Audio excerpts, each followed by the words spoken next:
Hi. Brahmanandam movie ఎలా అనిపిస్తుంది? బ్రహ్మ ఆనందం మూవీ చూసాక చాలా రోజుల తర్వాత బ్రహ్మానందం నుంచి ఒక పాజిటివ్ మూవీ వచ్చింది, ఒక మంచి కామెడీ మూవీ వచ్చింది, చూడొచ్చు అనుకున్నా.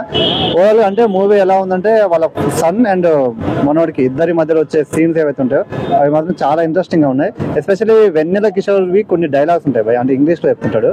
సో ఆ డైలాగ్స్ కామెడీ బాగా పండింది.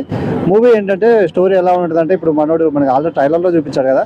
సో మనోడు ఒక యాక్టర్ అవ్వాలనుకుంటాడు, ఒక బిగ్ స్టోరీ వచ్చింది, దానికి కొంత అమౌంట్ కావాలి. సో మన బ్రహ్మానందం అనే అతను స్టార్టింగ్ లో ఒక ఓల్డేజ్ హోమ్ లో ఉంటాడు. తర్వాత ఈ గ్రాండ్ సన్ ఎవరైతే ఉన్నారో తనని విలేజ్ కి ఎందుకు తీసుకెళ్లాడు, సో విలేజ్ కి తీసుకెళ్ళాక అసలు అక్కడ మనోడికి చాలా ఏది వెన్నెల కిషోర్ కి మన ఎవరు బ్రహ్మానందానికి ఇద్దరికి మధ్యలో చాలా స్ట్రగుల్స్ ఫేస్ చేస్తూ ఉంటాడు.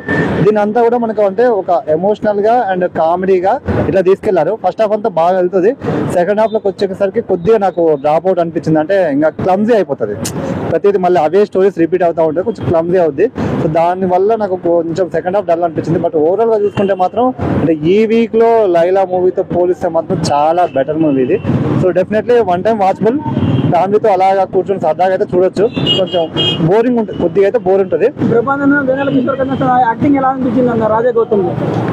రాజా గౌతమ్ అంటే నేను స్టార్టింగ్ లో ఏమనుకుంటే ఇటు బ్రహ్మానందం అంటే వెన్నెల కిషోర్ ఈ ఇద్దరి మధ్యలో చేసే యాక్టింగ్ మనోడు కొంచెం అంటే డామినేట్ చేయగలరు. అంటే ఇప్పటి వరకు అంత స్కోప్ ఏదో చేస్తున్నాడు మూవీస్, బట్ అంత స్కోప్ రావట్లేదు కదా. ఈ మూవీలో మాక్సిమం వాళ్ళిద్దరిని డామినేట్ చేసే విధంగా యాక్టింగ్ అయితే ఉంది భయ్య, నాకైతే నచ్చింది.